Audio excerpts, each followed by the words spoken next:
जोहार हजारीबाग। मैं फैज़ अनवर, आप देख रहे हैं जोहार हजारीबाग। मेरे साथ अभी चतरा में पढ़ाते हैं शिक्षक, नाम है एजाजुल हक। हजारीबाग में ही रहते हैं, लेकिन 5 सितंबर को इनको प्रेसिडेंट अवार्ड मिलने वाला है। अवार्ड के लिए चुने गए हैं, अब जा रहे हैं दिल्ली अवार्ड लेने के लिए। तो कैसा लग रहा है एजाजुल साहब, प्रेसिडेंट अवार्ड मिलने वाला है, प्रेसिडेंट से अवार्ड मिलने वाला है, एक टीचर को अवार्ड मिले हैं, कैसा लग रहा है? बहुत ही खुशनसीबी है मेरी कि मुझको जो है प्रेसिडेंट के ज़रिए अवार्ड मिलेगा और मैं बहुत खुश हूँ। और हमारे जितने भी लोग हैं, रिश्तेदार हैं, वो भी बहुत खुश हैं। और ये खुशी टीचर्स डे के दिन ही मिल रहा है। जी हाँ, एग्जैक्टली। मुझे पिछले साल मुझको डिस्ट्रिक्ट ने चुना था, बेस्ट टीचर का अवार्ड दिया था डीसी सर के हाथों। अच्छा। और हर साल आमतौर पे होते हैं, बच्चे अपने टीचर्स को सम्मानित करते हैं। इस साल मुझको ये बहुत खुशी हो रही है कि राष्ट्रपति महोदय के हाथों मुझको ये अवार्ड मिलेगा। बिल्कुल। तो कैसे शुरू हुई आपकी जर्नी? जैसे हजारीबाग आए, कैसे हुआ, कहाँ पढ़ाई किया आपने, कैसे ये शिक्षा की लाइन में कैसे गए? मैंने जो मैट्रिकुलेशन किया है वो मधुबनी डिस्ट्रिक्ट का एक स्कूल है, TNHE स्कूल, वहाँ से मैंने मैट्रिकुलेशन किया। उसके बाद 1985 में मैंने एडमिशन लिया सेंट कोलम्बस कॉलेज हजारीबाग में। अच्छा। और वहाँ से मैंने इंटर और ग्रेजुएशन किए।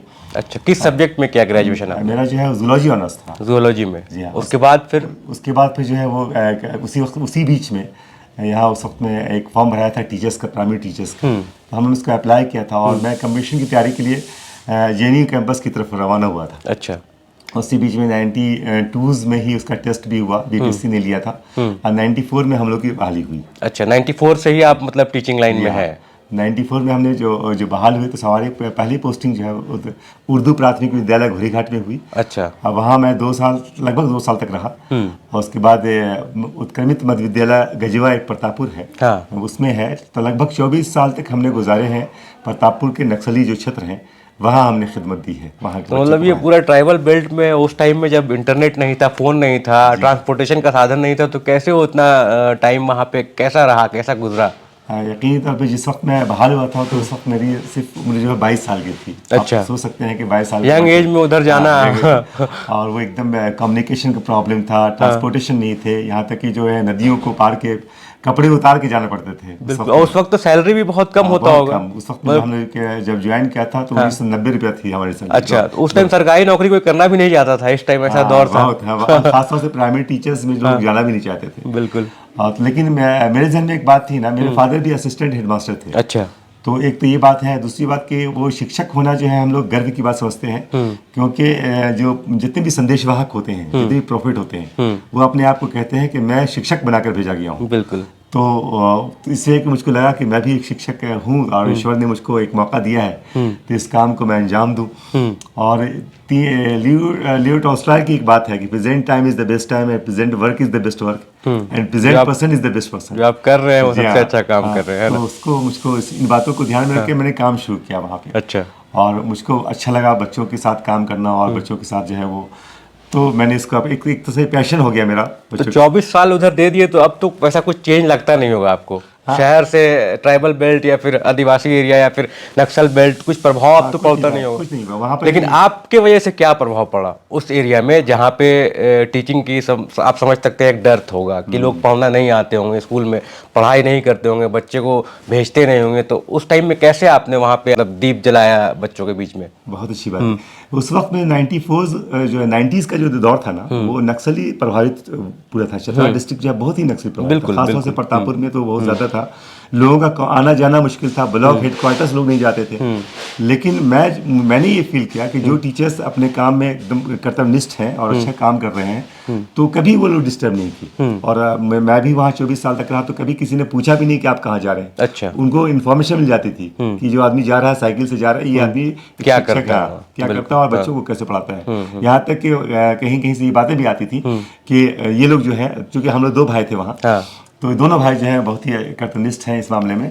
तो खुशी होती थी कि वो हमारे काम को वो लोग भी सराह रहे हैं जो कि समाज से थोड़ा वो गुमराह लोग हैं, फिर भी वो लोग भी हम लोग के काम को सराह रहे हैं। और आमतौर पर क्या होता है कि उन्हीं के बच्चे तो स्कूल में पढ़ेंगे। जी हाँ।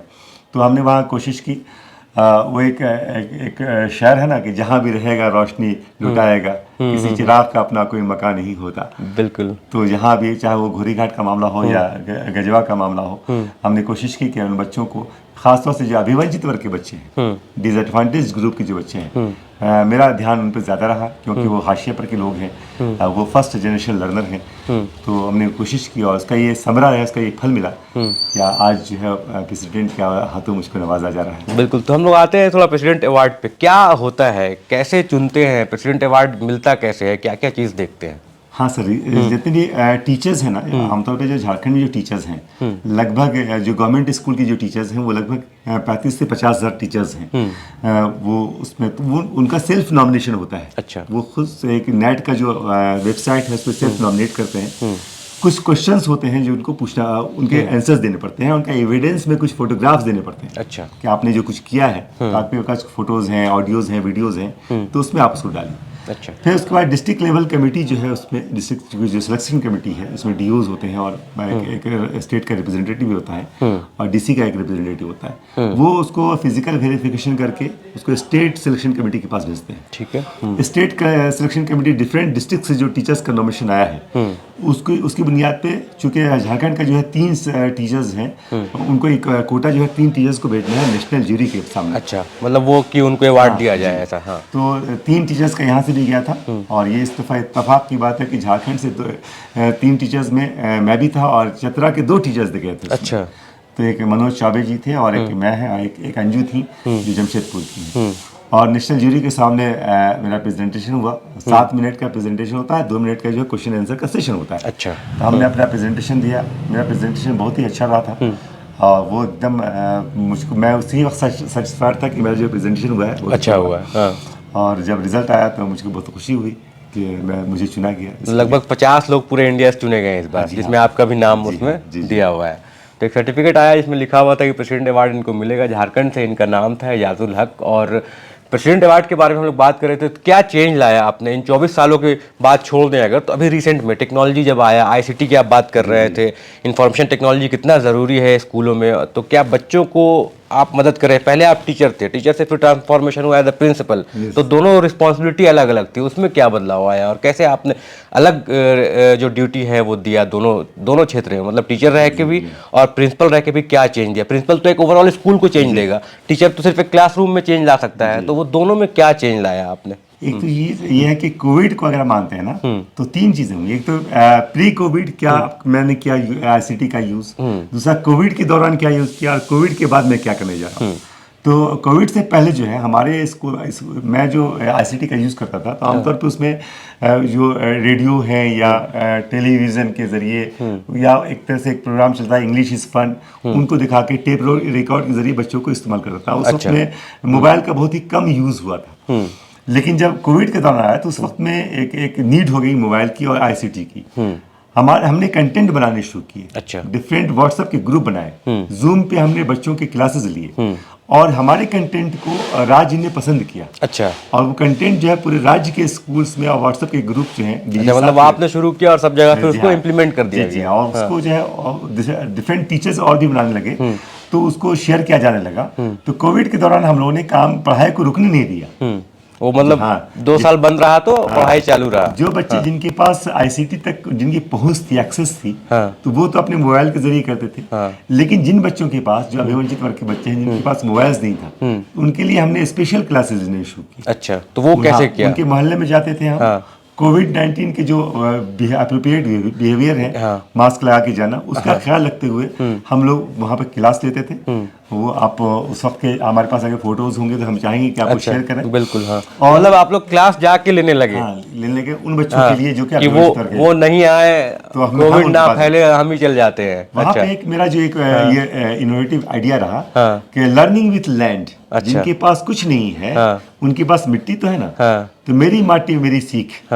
तो मिट्टी पे बच्चे अपने जो है वो लकड़ी से अपना कलम बनाते थे। अच्छा। और मिट्टी पे जो है अपने लैंड पे, अपने बालों पे वो लिखा करते थे। अच्छा। ये बहुत पसंद किया क्योंकि उनके पास वो तो मतलब ये सब आपने किया है चतरा में? जी हाँ। हम लोगों ने इंटरनेट पे बहुत सारा ऐसा वायरल देखा है कि ऐसे ऐसे पढ़ाई होता है, ये चतरा में ही हो रहा था, हम लोगों को पता नहीं था कोविड के दौरान में। और जब कोविड के बाद जो है जो बच्चे आए हमारे स्कूल में, तो हमारे पास 2 चीजें थी। एक वो बच्चे जिनके पास सारे मटेरियल्स मौजूद हैं, अच्छा, तो उनका और इनहेंस करना था, आईसीटी को उनको और आगे बढ़ाना था।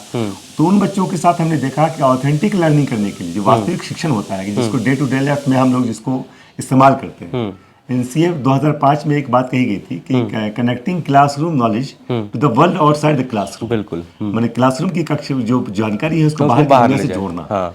तो उसके लिए बच्चों को हमने पीपीटी कैसे बनाते हैं, जो पढ़ाई कर रहे हैं उसको होमवर्क में कैसे करते हैं, तो उन्होंने मोबाइल के जरिए अच्छा। पीपीटी बनाना शुरू किया, H5P पे क्यूज बनाने शुरू किए, गूगल फॉर्म्स पे, तो बहुत ही वो हो गए मैंने प्रोफेशनल टेक सेवी वो हो गए जी जी हाँ स्टूडेंट। हाँ जी। और दूसरी बात, जो बच्चे जिनके पास नहीं था, जो गरीब बच्चे हैं, तो उनके यहाँ मैंने स्पेशल क्लासेस अभी भी जारी है। हमारा मोहल्ला में वालदी एटफा एक मोहल्ला है, अच्छा। जहाँ लगभग 30 बच्चे ऐसे हैं हाँ। जो कि बहुत फैसिलिटी नहीं है, तो उनको कैसे आप मैं लोग उनको करते जाके हैं? पॉकेट बोर्ड हमारे पास है, अच्छा। 2-3 पॉकेट बोर्ड हमने बनाए हैं, हाँ। जिसमें फ्लैश कार्ड हम डालते हैं उसमें। अच्छा। और बच्चे उसमें जो है बहुत अच्छा सीखते हैं। आप उनकी वीडियोस और उनकी फोटोज देखेंगे तो बहुत खुश होंगे। अच्छा। तो इन सब चीज़ों को देख करके फिर आर्ट इंटीग्रेटेड लर्निंग हमने की। अच्छा। आमतौर पर क्या होता है कि हमारे बच्चे जो है ना प्रोफिशिएंट होते हैं रंगोली बनाने में, और रंगोली में आमतौर पर फूल वगैरह बनाते हैं, लेकिन उन रंगोली का प्रयोग साइंस में पाचन तंत्र को कैसे दिखाना है, अच्छा। श्वसन तंत्र को कैसे दिखाना है, अच्छा। ये क्या तो लोगों को बहुत ही अच्छा लगा। अच्छा, मतलब वो कुछ नया था। नया हाँ, था। हाँ। और फिर चित्रांकन के जरिए जो है वो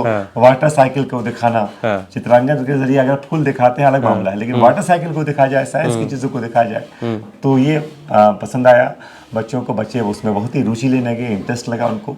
और एक और चीज़ थी जो खेल खेल में सिखाते हैं हम। बच्चे खेल रहे हैं, उनको पता चल रहा है कि हमारी पढ़ाई हो रही है, उनको मजा आ रहा है खेल में, बच्चे तो खेल पसंद करते हैं। इसको हम लोग कहते हैं गेम बेस्ड पेडागोजी। तो उसका इन चीज़ों का art integrated pedagogy, game based pedagogy, फिर टॉय बेस्ड खिलौनों के जरिए बच्चों को सिखाना, इन सब चीज़ों का हमारा फोकस रहा। इन सब चीज़ों का हमारे डिस्ट्रिक्ट सिलेक्शन कमेटी ने देखा, स्टेट सिलेक्शन कमेटी ने इसको सराहा, और उनको ये लगा कि ये सब चीज़ें जो है वो दूसरे टीचर्स के सामने भी जानी चाहिए। तो उन्होंने इसको जो है वो मेरे काम को राष्ट्रीय स्तर पे भेजा इसको, और स्वराज राष्ट्रपति पुरस्कार मिलने वाला है। तो वही थे आज हमारे साथ एजाजुल हक सर, जो चतरा में हेड मास्टर है ना। जी हाँ, हेड अभी और ये बीइंग हेड टीचर जिसको कहते हैं, जिसको लीडरशिप के स्कूल पे, तो उसमें हमने अपने जो टीचर्स हैं उनको भी हमने इसके लिए प्रॉम्प्ट किया है। अच्छा। और उनको इंस्पायर किया। एक हमारा अप्रोच चलता है बेटी बेटा अप्रोच। अच्छा, ये क्या है? बेटी बचाओ बेटी पढ़ाओ तो सुना था, अभी बेटी बेटा अप्रोच क्या है? Better education through initiatives. अच्छा, BETI।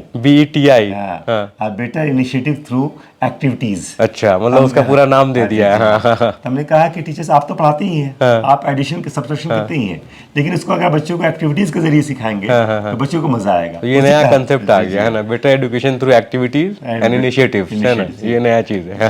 तो टीचर्स हमारे इसमें इंटरेस्ट, चूंकि जब भी कोई काम होता है ना, किसी एक टीचर से या हेड टीचर से नहीं होता, पूरे टीम से होता है। पूरे स्कूल के लोग जब तक आपको सपोर्ट नहीं करेंगे, उनका माइंड सेट नहीं तैयार होगा, तब तक जो है आप कुछ नहीं कर पाएंगे।